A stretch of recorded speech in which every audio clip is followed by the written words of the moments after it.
So yeah, this is happening.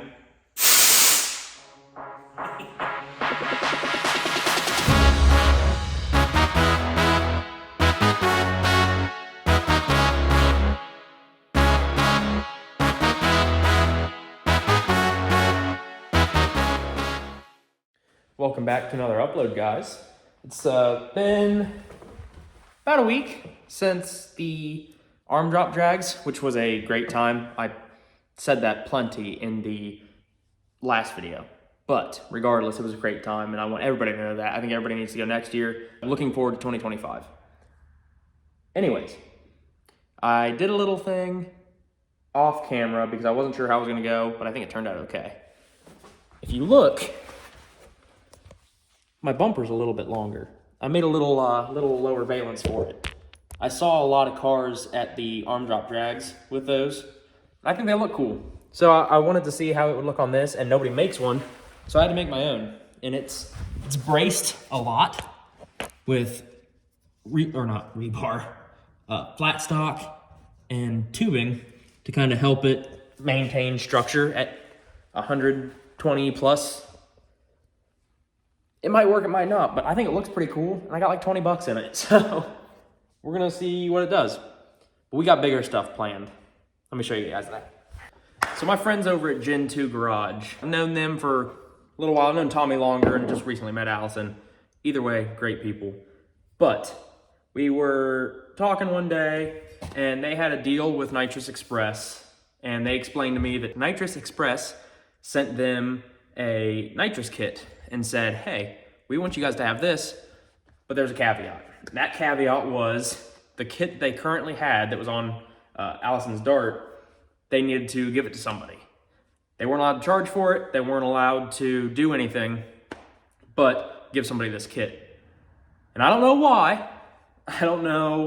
why, me, but they saw me fit to have this nitrous kit. I didn't mean to rhyme, but that worked.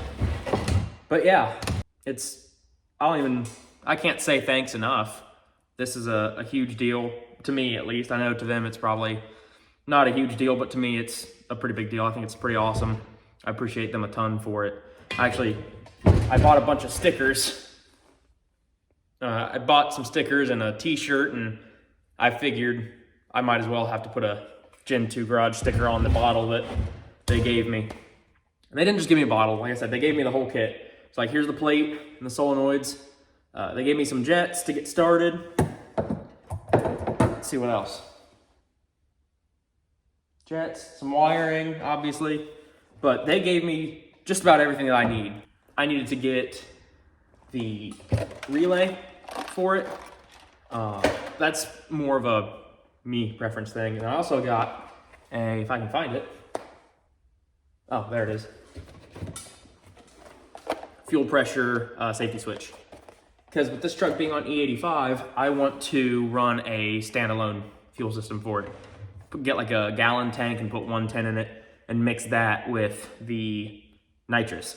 This truck was on 110, 112, depending on how much money I had that weekend. It was on 110 or 112 there for the longest time until I got the E85 carburetor from ATM, which is amazing, by the way. I love it. But I didn't change anything. All I did was put that carburetor on and put that fuel in it. I didn't change timing. I didn't change anything. So 110, this truck is completely used to. But regardless, a couple little things I still want to get for it. Like I said, I need to get that standalone fuel cell, and I need to get a pump. I need to get wiring, fuel line, a little bit of fuel line, stuff like that.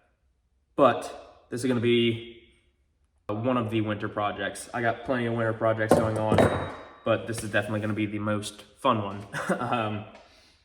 Don't get me wrong, I'm not going to go spraying the Jimmy Jets to it yet. If I have anything to say about it, I'm not going to spray the Jimmy Jets. But we'll see.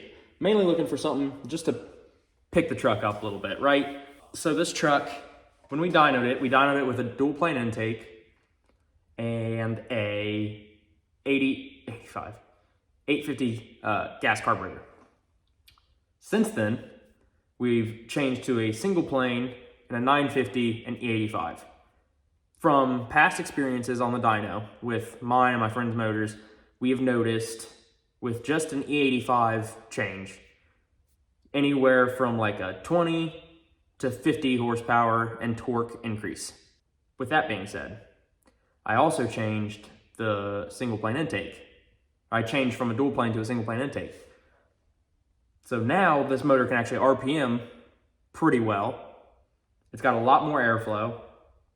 It's on a better fuel, stays colder, and I'll put it this way. When I switched to the E85 carburetor, but I still had the dual plane on it, I was running 1210s in the quarter.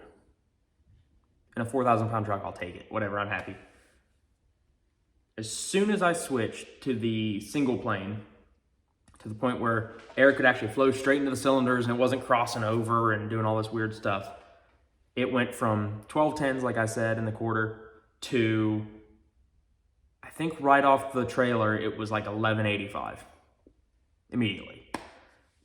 So that was sweet. And I think record right now in the quarter is 1177, but that was with a 755 eighth, and I have since gone 744 in the eighth, but I didn't run it out to the quarter, so I don't know. I'm thinking I might be in the 1150s. Just saying, 1150 index. Cincy Street Nights, watch yourself. Anyway, especially now that I got a little, but regardless, we think this truck, it dynoed right at 600 with the gas carburetor and the dual plane. Now it's up with the single plane and the E85 carburetor. Guesstimate, 650-ish. It picked up a lot. Regardless on what the dyno sheet says, the truck picked up a lot. So we're guessing 650. So if I can, even just a 50 shot, just because I normally bracket race this thing, just a 50 shot for that insurance. You know, oh, I'm a little behind, let me hit a little bit. I don't know, we'll see. But that put me about 700. Even if I spray a 100 shot, that's a 750 horsepower truck. So that'll be fun. But like I said, I still got parts that I need to get, and I'm gonna be getting those throughout the winter. So we'll have small little clips to upload to keep you updated, but I figured we'll at least get this stuff on.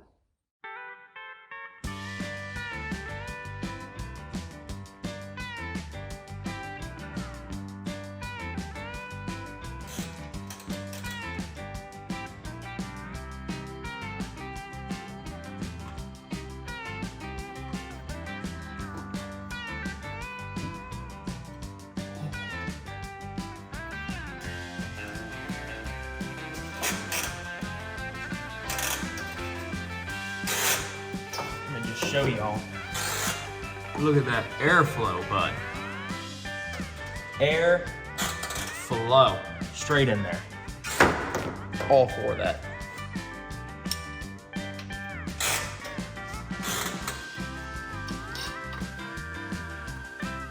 Something like that. Throw that turbinator back on there. The turbinator. See, the turbinator hooked up to the motor.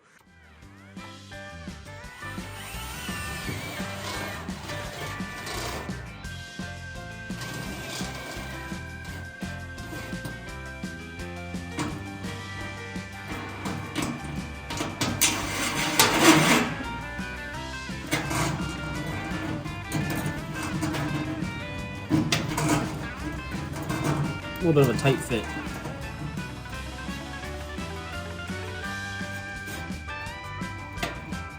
There we go. Look at that. That is clean work. I like that.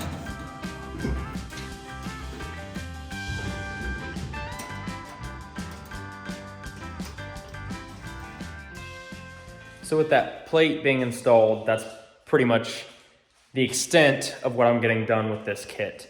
There is the bottle already in it. If you look really close in the arm drop race, the last video I put out, you'll see the bottles back there. I'll put it in a couple little clips, but it's pretty much just me bolting this bracket in and then running line. So it's really not that big of a deal. But regardless, like I said, this is going to slowly be kind of a winter project in a way, because I want to do it right, and I don't want to have to do it over and over again, if that makes sense. Like, I could just throw it on and probably be fine, especially at a lower nitrous level. But like, I want to get the automatic timing retard. I want to get the standalone fuel cell, all that stuff. So like I said, I want to take my time on it, make sure I get it done right, because I feel like nitrous is one of them things where if you mess it up, things can go really bad. So I want to make sure I get that all taken care of. Regardless, I appreciate you guys watching. Hopefully you are excited for this, because I'm excited for it. I mean, a big block nitrous motor is pretty cool, I think. I'm extremely happy with this. Thanks again to Gen 2 Garage, Tommy and Allison. You guys are the best.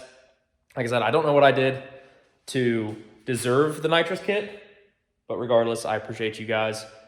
I appreciate all the viewers watching.